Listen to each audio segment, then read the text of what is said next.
Hello friends, আমি RV. আর এই যে হলেন রুমিদি, ইনি বঙ্গীয় সংখ্যালঘু বুদ্ধিজীবী মঞ্চের সভানেত্রী। আর আজ 25শে ডিসেম্বর এনার সাথে আমরা যাচ্ছি সকল বাচ্চাদেরকে নিয়ে সেলিব্রেট করতে আজকের এই খুশির দিনটা। দেখুন এখানে বাচ্চারা জড়ো হয়ে গেছে, তো আমরা আমাদের কাজ শুরু করব এরপর।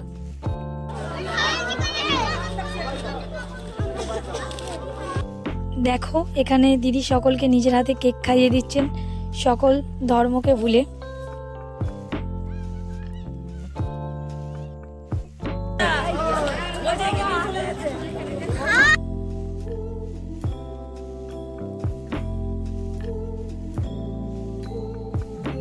আজ আমার এই ভিডিওটা করার একটা মাত্রই উদ্দেশ্য, সেটা হলো আমাদের মনে রাখতে হবে আমরা হিন্দু, মুসলিম, শিখ, সাঁই জাতিতে হলেও আমরা কিন্তু মানুষ, আমাদের কিন্তু সমান অধিকার।